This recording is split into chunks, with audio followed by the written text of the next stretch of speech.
এই পূর্ণিমার চাঁদ সাক্ষী থাক, আমি তোমাকে শুধু মা নয়, জীবনসঙ্গী হিসেবে চাই। গতকাল পূর্ণিমা ছিল। ছাদে গিয়েছিলাম কাপড় নামাতে। চাঁদের আলো সারা ছাদ রূপালি হয়ে আছে। ছেলে হঠাৎ ছাদে উঠে এল। মা, কি সুন্দর চাঁদ!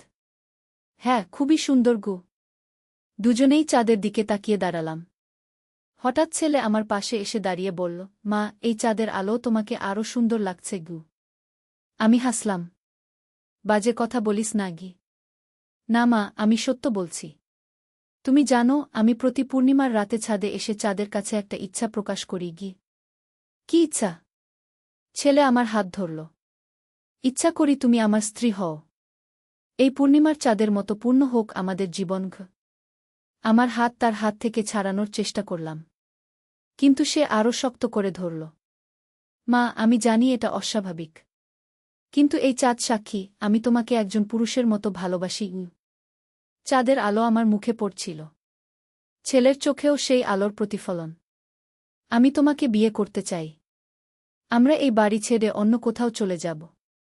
নতুন নাম নিয়ে, নতুন পরিচয় নিয়ে। কি তুই কি বলছিস জানিস? আমি জানি মা। কিন্তু ভালোবাসায় কোনো বাধা মানে না। এই চাঁদের মতো আমাদের ভালোবাসাও পূর্ণতা পাবে গি।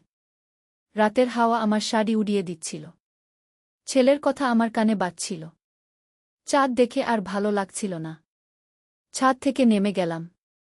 এই গল্পটি সম্পূর্ণ শুনলে আপনাদের পানি অটোমেটিক বের হয়ে যাবে, সো যত দ্রুত সম্ভব হাতের কাছে টিস্যু নিয়ে বসে পড়ো।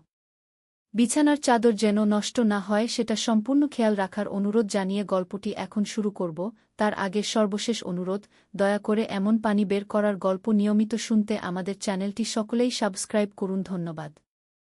হ্যালো বন্ধুরা, আমার নাম অনুপমা দাস। আমার বয়স ৩৯ বছর। আমার স্বামীর নাম সুব্রত দাস, বয়স ৫২ বছর। আমাদের ২ সন্তান, সৌমিত্র আর রিমা। সৌমিত্র ২১ বছর বয়সী, ইউনিভার্সিটিতে পড়ে। রিমা ১৪ বছর বয়সী, হাই স্কুলে যায়। আজ যে ঘটনা বলবো সেটা আমার জীবনে ঘটা সবচেয়ে রহস্যময় ও রোমাঞ্চকর অভিজ্ঞতা। মনে হচ্ছিল যেন কোনো গোয়েন্দা উপন্যাসের পাতা থেকে বেরিয়ে এসেছে বাস্তবতায়। গল্পটা শুরু হলো গত মাসের পূর্ণিমার রাতে। সেদিন আমি স্বামীর অফিসের বার্ষিক অনুষ্ঠান থেকে ফিরে এসেছিলাম রাত ১০টার সময়। সৌমিত্র আর রিমা তখন নিজেদের রুমে পড়াশোনা করছিল। স্বামী সুব্রত বাহিরে কোনো একটা জরুরি কাজে গেছেন, দেরি করে ফিরবেন বলে জানিয়ে গেছেন। আমি সন্ধ্যার শাড়ি ছেড়ে সাধারণ পোশাক পরে নিলাম। একটু বিশ্রাম নেওয়ার জন্য ব্যালকনিতে গেলাম। পূর্ণিমার চাঁদ তখন আকাশের মধ্যখানে। চাঁদের আলো সারা আঙিনা রূপালি হয়ে আছে। হঠাৎ করে আমার কানে ভেসে এল একটা অদ্ভুত আওয়াজ।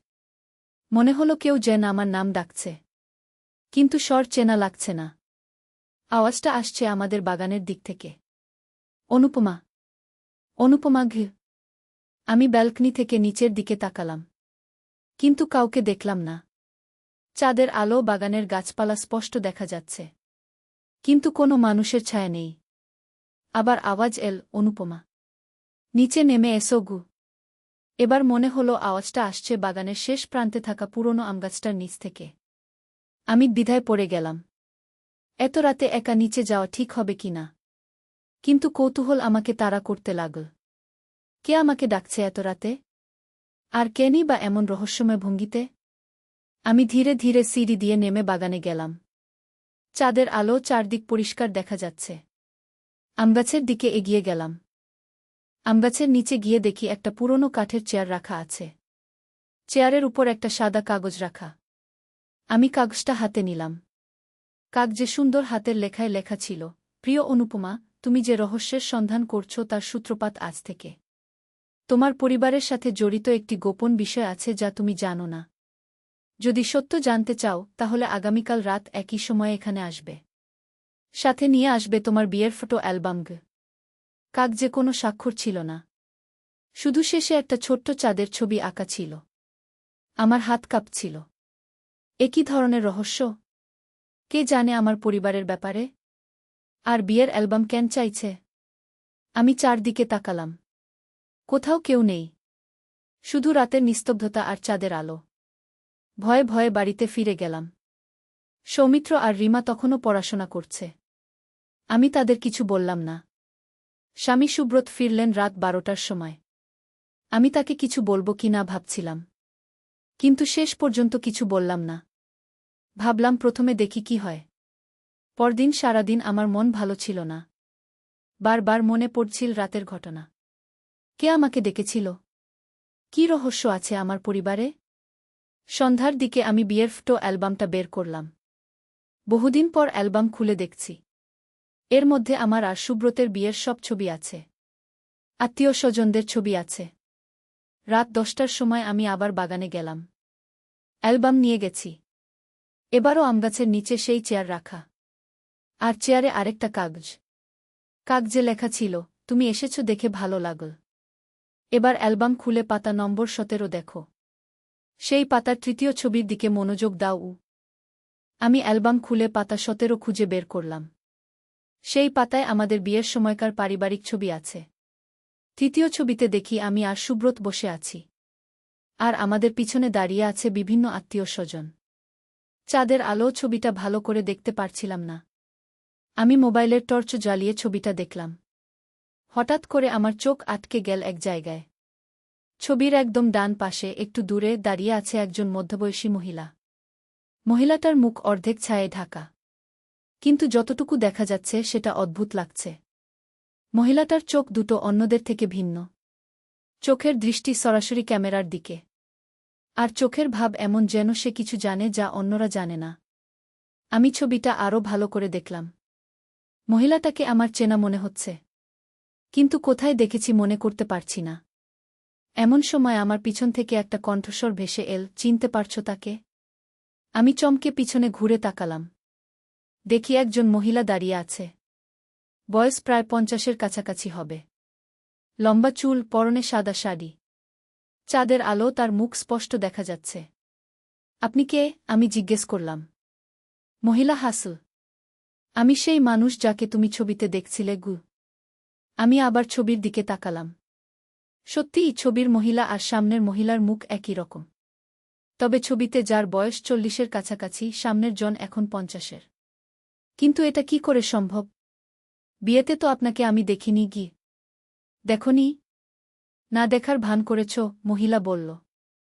আমি বিভ্রান্ত হয়ে গেলাম। আমি বুঝতে পারছি না গি। মহিলা কাছে এসে বসল। অনুপমা, তুমি কি জানো তোমার স্বামীর প্রথম বিয়ে হয়েছিল? আমার মাথা ঘুরে গেল। কি বলছেন আপনি? সুব্রতের প্রথম বিয়ে? এ কী ধরনের কথা?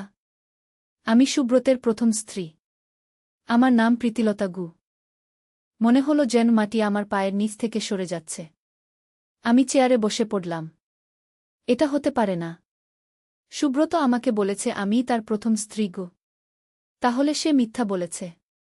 আমাদের বিয়ে হয়েছিল আজ থেকে 25 বছর আগে। তোমাদের বিয়ের 3 বছর আগে গু। আমার মনে হচ্ছিল স্বপ্ন দেখছি। কিন্তু আপনি কোথায় ছিলেন এতদিন? কেন আমার সামনে আসেননি? প্রীতিলতা দীর্ঘশ্বাস ফেল। এটা একটা লম্বা গল্প। আমি আর সুব্রতের মধ্যে কিছু সমস্যা হয়েছিল। তারপর আমি এই শহর ছেড়ে চলে গিয়েছিলাম। অন্য শহরে গিয়ে নতুন করে জীবন শুরু করেছিলাম গো। তাহলে এখন কেন ফিরে এসেছেন? কারণ আমার মেয়ে। আমি আর সুব্রতের একটা মেয়ে আছে। তার নাম ঈশিতা। তার বয়স এখন 23 বছর। আমার চোখের সামনে অন্ধকার নেমে এল। মেজে? সুব্রতের আরও একটা মেয়ে? হ্যাঁ। আর এখন সেই মেয়ের কিছু সমস্যা হয়েছে। তার চিকিৎসার জন্য তার বাবার সাহায্য দরকার। আমি কিছুক্ষণ কিছু বলতে পারলাম না। এত বড় একটা সত্য আমার কাছে লুকিয়ে রেখেছে সুব্রত। তার আরও একটা স্ত্রী আছে, আরও একটা মেয়ে আছে। আপনি কি প্রমাণ দিতে পারবেন যে আপনার কথা সত্যি? প্রীতিলতা তার ব্যাগ থেকে একটা ফাইল বের করল। এখানে আমাদের বিয়ের সার্টিফিকেট আছে। ঈশিতার জন্ম সার্টিফিকেট আছে। আর আছে আমাদের বিয়ের কিছু ছবি। আমি ফাইল খুলে দেখলাম। সত্যিই সুব্রতের সাথে প্রীতিলতার বিয়ের কাগজপত্র আছে। ঈশিতার জন্ম সার্টিফিকেটে বাবার নাম সুব্রত দাস লেখা। আর ছবিতে দেখি অনেক তরুণ সুব্রত। তার সাথে এই প্রীতিলতা, তবে অনেক কম বয়সে। দুজনেই খুব খুশি দেখাচ্ছে। কিন্তু আপনারা ডিভোর্স নিয়েছিলেন? না, ডিভোর্স নিইনি। আমি শুধু চলে গিয়েছিলাম। আইনত আমি এখনও সুব্রতের স্ত্রী গো। এই কথা শুনে আমার মনে হলো যেন মাথায় বাজ পড়েছে। তাহলে আমার বিয়েটাই অবৈধ? তার মানে আমার বিয়ে? তোমার বিয়ে আইন তো বৈধ নয়। কারণ সুব্রত তখন ইতিমধ্যে বিবাহিত ছিল। আমি দাঁড়িয়ে পড়লাম। মনে হচ্ছিল পুরো পৃথিবী ঘুরছে। এটা হতে পারে না। আমি স্বামীকে জিজ্ঞেস করব গু। অবশ্যই জিজ্ঞেস করো। কিন্তু তার আগে একটা কথা বলি। আমি তোমাদের সংসার ভাঙতে চাই না। আমি শুধু চাই আমার মেয়ের চিকিৎসার জন্য সুব্রত কিছু সাহায্য করুক। কী ধরনের সাহায্য? ঈশিতার কিডনিতে সমস্যা হয়েছে। তার একটা কিডনি ট্রান্সপ্ল্যান্ট দরকার। আর সুব্রতের কিডনি ম্যাচ করে। আমি চাই সে তার মেয়েকে একটা কিডনি দিক। আমার মাথা ঝিমঝিম করতে লাগল। এতসব কিছু একসাথে। প্রথম স্ত্রী, আরেকটা মেয়ে, কিডনি ট্রান্সপ্ল্যান্ট। আমি এখন আর কিছু ভাবতে পারছি না। আমাকে একটু সময় দিন। প্রীতিলতা দাঁড়িয়ে উঠল। আমি তোমাকে 3 দিন সময় দিচ্ছি। এই 3 দিনে সুব্রতের সাথে কথা বলো। আর আগামী পরশু রাতে আবার এখানে এসো। তখন আমি ঈশিতাকেও নিয়ে আসব। বলে সে চলে গেল। আমি একা দাঁড়িয়ে রইলাম চাঁদের আলো। ভোর হওয়া পর্যন্ত আমার ঘুম হল না। সুব্রত কি সত্যি আমার কাছে এত বড় একটা সত্য লুকিয়ে রেখেছে? তার কি সত্যি আরেকটা স্ত্রী আর মেয়ে আছে? পরদিন সকালে আমি সুব্রতকে জিজ্ঞেস করার কথা ভাবছিলাম। কিন্তু কি করে জিজ্ঞেস করব? হঠাৎ করে এসে বলব যে তোমার প্রথম স্ত্রীর সাথে আমার দেখা হয়েছে? দুপুরে সুব্রত অফিস থেকে ফিরে এসেছে। আমি তাকে বললাম, আমার সাথে একটু কথা আছে কি? কি কথা? সে জিজ্ঞেস করল। আমি সরাসরি বলার সাহস পেলাম না। তাই ঘুরিয়ে বললাম, তোমার বিয়ের আগে কোনো সম্পর্ক ছিল? সুব্রত একটু অবাক হল। এ ধরনের প্রশ্ন কেন হঠাৎ? শুধু জানতে চাইছি গু। না, কোনো সম্পর্ক ছিল না। তুমিই আমার প্রথম ঘ। আমি দেখলাম সে সরাসরি মিথ্যা বলছে। তার চোখে কোনো বিচলিত ভাব নেই। তুমি নিশ্চিত? কখনো বিয়ের কথাবার্তা হয়নি? অনুপমা, এসব কি? হঠাৎ করে এ ধরনের প্রশ্ন কেন করছ? আমি বুঝলাম এভাবে সত্য বের করা যাবে না। কিছু না, শুধু এমনি। রাতে আমি আবার বাগানে গেলাম। এবার প্রীতিলতা ঈশিতাকে নিয়ে এসেছে। ঈশিতাকে দেখে আমার চোখ ছানাবড়া হয়ে গেল। মেয়েটি দেখতে হুবহু সৌমিত্রর মতো। একই চোখ, একই নাক, একই মুখের গড়ন। যেন সৌমিত্রর বোন। এ হচ্ছে ঈশিতা। তোমার স্বামীর বড় মেয়ে কি? প্রীতিলতা পরিচয় করিয়ে দিল। ঈশিতা খুবই দুর্বল লাগছে। তার মুখ ফ্যাকাশে। চোখের নিচে কালো দাগ। হ্যালো খালা, ঈশিতা ক্ষীণ স্বরে বলল। আমি কিছু বলতে পারলাম না। মেয়েটার অবস্থা দেখে আমার খুব খারাপ লাগছিল। বাবা কি আমাকে চিনবেন? ঈশিতা জিজ্ঞেস করল। আমার গলা শুকিয়ে গেল। তোমার বাবা জানেন যে তোমার এই অবস্থা? প্রীতিলতা বলল, না, সে জানে না। আমি তাকে কিছু বলিনি। কিন্তু এখন আর সময় নেই। ঈশিতার খুব দ্রুত অপারেশন দরকার গু। তুমি কি বাবাকে বলবে আমার কথা? ঈশিতা আমাকে জিজ্ঞেস করল। আমি দেখলাম মেয়েটার চোখে কতটা আশা। আমি চেষ্টা করব গু। প্রীতিলতা বলল, অনুপমা, আমি জানি এটা তোমার জন্য খুব কঠিন। কিন্তু একটা মেয়ের জীবন মৃত্যুর প্রশ্ন। আমি বাড়ি ফিরে গেলাম। কিন্তু ঘুম আসছিল না। ঈশিতার মুখটা বারবার মনে পড়ছিল। পরদিন আমি সিদ্ধান্ত নিলাম সুব্রতকে সব বলব। সন্ধ্যার দিকে সে অফিস থেকে ফিরল। আমি তাকে বসার ঘরে ডাকলাম। সুব্রত, আমার তোমার সাথে একটা গুরুত্বপূর্ণ কথা আছে গি। কি কথা? সে বলল। প্রীতিলতার কথা মনে আছে? সুব্রতের মুখের রং পাল্টে গেল। প্রীতিলতা? কোন প্রীতিলতা? তোমার প্রথম স্ত্রী প্রীতিলতা গু। সুব্রত চুপ করে রইল কিছুক্ষণ। তারপর বলল, তুমি কি করে জানলে? তার সাথে আমার দেখা হয়েছে। সে ঈশিতাকেও নিয়ে এসেছে গি। সুব্রত মাথা নিচু করে বসল। আমি জানতাম একদিন এই দিন আসবে গু। তুমি কেন আমাকে বলনি? কেন এত কিছু লুকিয়ে রেখেছ? কারণ আমি ভয় পেয়েছিলাম। ভেবেছিলাম তুমি আমাকে ছেড়ে চলে যাবে গু। কিন্তু এটা কি ঠিক ছিল? আমার জানার অধিকার ছিল না? সুব্রত উঠে জানালার কাছে গিয়ে দাঁড়াল। অনুপমা, সেই সময়ে প্রীতিলতার সাথে আমার অনেক সমস্যা হয়েছিল। আমরা দুজনেই খুব তরুণ ছিলাম। বুঝতাম না কি করছি। তারপর তারপর একদিন সে হঠাৎ করে বাড়ি ছেড়ে চলে গেল। কোনো চিঠি রেখে যায়নি, কোনো ঠিকানা দেয়নি। আমি তাকে খুঁজেছিলাম কিন্তু পাইনি গিয়ে। আর ঈশিতার কথা জানতে? না, আমি জানতাম না যে প্রীতিলতা গর্ভবতী ছিল।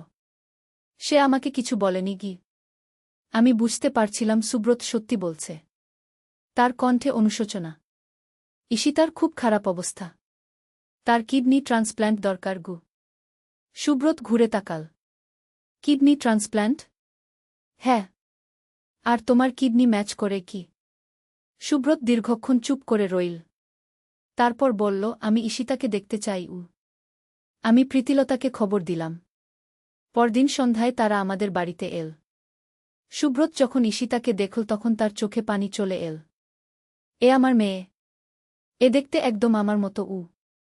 ঈশিতা অনেকক্ষণ তার বাবার দিকে তাকিয়ে রইল। তারপর বলল, বাবা, আমি জানতাম তুমি একদিন আমাদের খুঁজে বের করবে গু। সুব্রত মেজেকে কোলে নিল। মাফ করে দাও বাবা। আমি জানতাম না তোমার অস্তিত্বের কথা গু। পরদিন আমরা হাসপাতালে গেলাম। ডাক্তাররা সুব্রতের নানা পরীক্ষা করল। সব রিপোর্টে দেখা গেল তার কিডনি ঈশিতার সাথে পারফেক্ট ম্যাচ। অপারেশনটা ঝুঁকিপূর্ণ, ডাক্তার বলল। কিন্তু ঈশিতার জন্য এটাই একমাত্র আশা গু। সুব্রত বলল, আমি রাজি।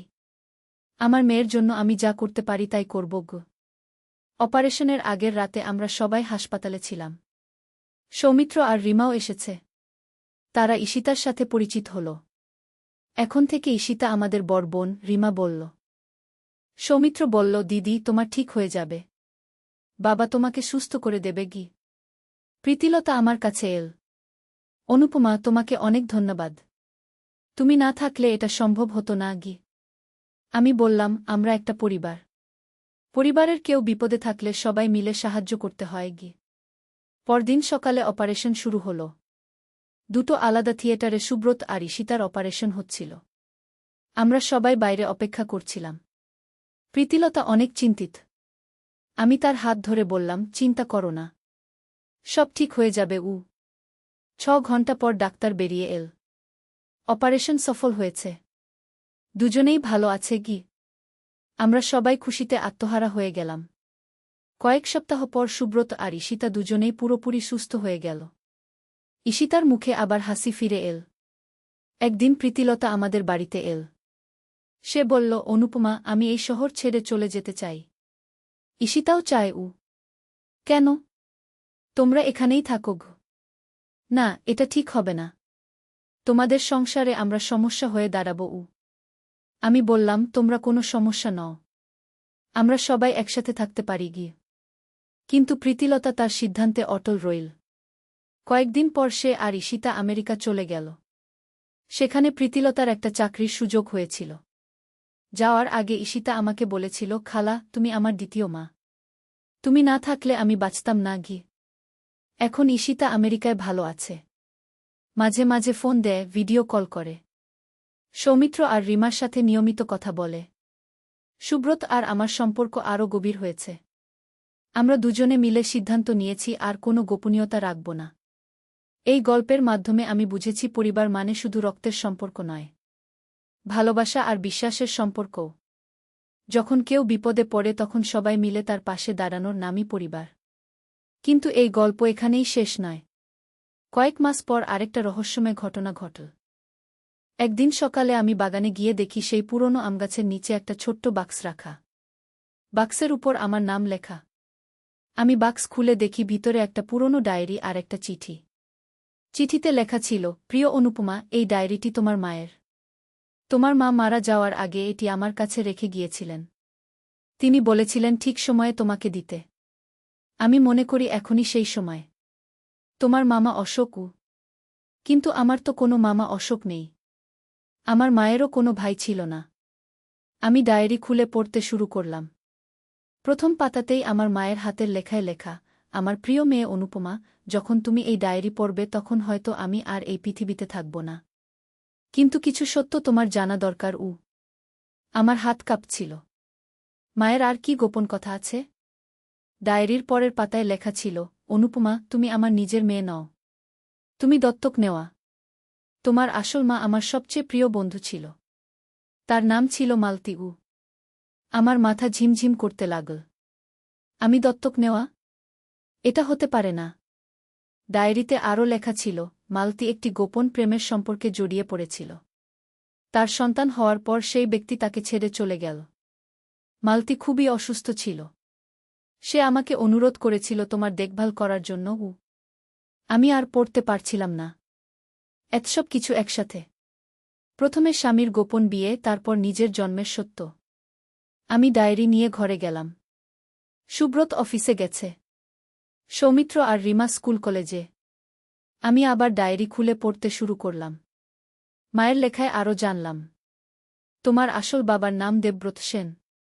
সে তখন একটি বিশ্ববিদ্যালয়ে পড়াত। খুবই সুদর্শন আর মেধাবী ছিল। কিন্তু চরিত্রে দুর্বল ছিল। মালতী তাকে অনেক ভালোবাসত। কিন্তু যখন সে জানতে পারল মালতী গর্ভবতী, তখন সে পালিয়ে গেল। শুনেছি সে বিদেশে চলে গেছে। তোমার জন্মের সময় মালতী খুবই দুর্বল ছিল। তুমি জন্মানোর 3 দিন পর সে মারা যায়। আমার চোখ দিয়ে পানি পড়ছিল। আমার আসল মা মারা গেছেন আমাকে জন্ম দেওয়ার 3 দিন পরেই। ডায়েরিতে আরও লেখা ছিল, আমি আর তোমার বাবা তোমাকে নিজের সন্তানের মতো ভালোবেসেছি। কখনো বুঝতে দিইনি যে তুমি দত্তক। কিন্তু মনে করেছি একদিন তোমার সত্য জানা উচিতকে। তোমার আসল বাবা দেবব্রত এখন কোথায় আছে জানি না। তবে শুনেছি সে এখন দেশে ফিরে এসেছে। হয়তো তুমি চাইলে তাকে খুঁজে বের করতে পারবে। আমি ডায়েরি বন্ধ করে দিলাম। এত রহস্য, এত গোপনীয়তা। কেন আমার জীবনে এতসব জটিলতা? সন্ধ্যায় সুব্রত এল। আমি তাকে ডায়েরির কথা বললাম। তুমি কি করতে চাও? সুব্রত জিজ্ঞেস করল। আমি জানি না। একদিকে কৌতূহল, অন্যদিকে ভয়। তোমার আসল বাবার খোঁজ নেবে? আমি কিছুক্ষণ ভেবে বললাম, হ্যাঁ, আমি তাকে খুঁজে বের করতে চাই। অন্তত একবার দেখতে চাই কেমন মানুষ আমার জন্ম দিয়েছে। পরদিন আমি স্থানীয় পত্রিকায় একটি বিজ্ঞাপন দিলাম, দেবব্রত সেন, যিনি 30 বছর আগে বিশ্ববিদ্যালয়ে পড়াতেন, তার সন্ধান করা হচ্ছে। পারিবারিক কারণে জরুরি। কয়েকদিন কোনো সাড়া পেলাম না। তারপর একদিন একটি ফোন এল। আমি দেবব্রত সেনের সাথে কথা বলতে চাই, আমি বললাম। আমি দেবব্রত।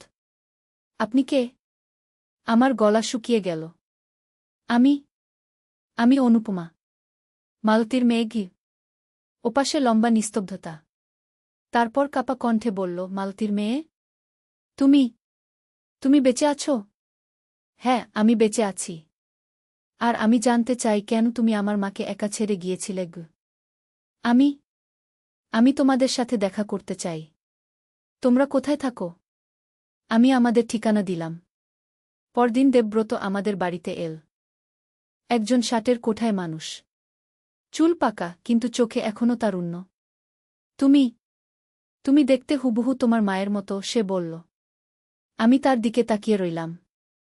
এই মানুষটি আমার আসল বাবা। কেন তুমি আমাদের ছেড়ে গিয়েছিলে? আমি জিজ্ঞেস করলাম। দেবব্রত মাথা নিচু করে বসল। আমি কাপুরুষ ছিলাম। সেই বয়সে আমি দায়িত্ব নিতে ভয় পেয়েছিলাম। তুমি জানতে যে আমার মা মারা গেছেন? হ্যাঁ, পরে জেনেছিলাম। আমি খুব অনুতপ্ত। আর আমার খোঁজ নিতে মনে হয়নি? হয়েছে। অনেকবার হয়েছে।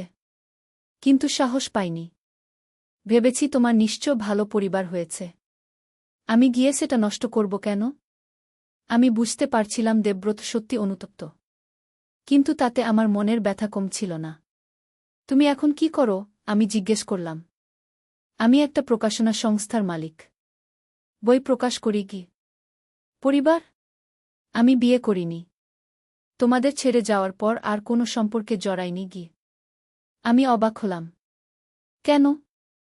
কারণ আমি নিজেকে ক্ষমা করতে পারিনি। মালতী আর তোমার প্রতি যে অন্যায় করেছি, সেই অপরাধবোধ আমাকে সারা জীবন তাড়া করেছে। এই কথা শুনে আমার মনে কিছুটা দয়া হল। তুমি এখন কি চাও? আমি জিজ্ঞেস করলাম। আমি চাই তুমি আমাকে ক্ষমা করো। আর যদি সম্ভব হয় তাহলে আমাকে তোমার জীবনে একটু জায়গা দাও। আমি কিছুক্ষণ চুপ করে রইলাম। তারপর বললাম, আমি তোমাকে ক্ষমা করলাম। কিন্তু আমার বাবা একজনই, যিনি আমাকে বধ করেছেন। তুমি হতে পারো আমার একজন বন্ধু। দেবব্রত কৃতজ্ঞ দৃষ্টিতে আমার দিকে তাকাল। এটাই যথেষ্ট। আমি আর কিছু চাই না গে। তারপর থেকে দেবব্রত মাঝে মাঝে আমাদের বাড়িতে আসে। সৌমিত্র আর রিমার সাথে ভালো সম্পর্ক গড়ে তুলেছে। তারা তাকে দাদু বলে ডাকে। এভাবে আমার জীবনে আরও একটি নতুন অধ্যায় যুক্ত হল। কিন্তু রহস্যের শেষ এখানেও নয়। কিছুদিন পর আরেকটি অবিশ্বাস্য ঘটনা ঘটল। একদিন রিমা স্কুল থেকে ফিরে এসে বলল, মা, আমাদের স্কুলে একটা নতুন টিচার এসেছেন। তিনি বলেছেন তিনি আমাদের পরিবারকে চেনেন। কি নাম তার? আমি জিজ্ঞেস করলাম। সুমিত্রা রায়। আমার কানে এই নাম পরিচিত লাগল, কিন্তু কোথায় শুনেছি মনে করতে পারছি না। তিনি কি বলেছেন? আমি জিজ্ঞেস করলাম। তিনি বলেছেন আমাদের পরিবারের সাথে তার পুরনো সম্পর্ক আছে, আর তিনি একটা গুরুত্বপূর্ণ কথা বলতে চান। পরদিন আমি রিমার স্কুলে গেলাম। সুমিত্রা রায়ের সাথে দেখা করলাম। তিনি প্রায় 50 বছর বয়সের একজন মহিলা। দেখতে ভদ্র, কিন্তু চোখে এক ধরনের উদ্বেগ। আপনি আমাদের চেনেন? আমি জিজ্ঞেস করলাম। হ্যাঁ, আমি আপনাদের চিনি। আপনার স্বামী সুব্রত দাসকে আমি চিনি। গিয়ে কোথায় চেনেন? সুমিত্রা একটু দ্বিধা করল। তারপর বলল, এটা একটা ব্যক্তিগত বিষয়। আমি আপনাদের বাড়িতে গিয়ে কথা বলতে চাই। সন্ধ্যায় সুমিত্রা আমাদের বাড়িতে এল। সুব্রত তখন বাড়িতে। সুব্রত সুমিত্রাকে দেখেই চমকে উঠল। সুমিত্রা, তুমি? হ্যাঁ, আমি। কেমন আছো সুব্রত? আমি বুঝলাম এদের মধ্যে পরিচয় আছে। তোমরা কিভাবে পরিচিত? আমি জিজ্ঞেস করলাম। শুভ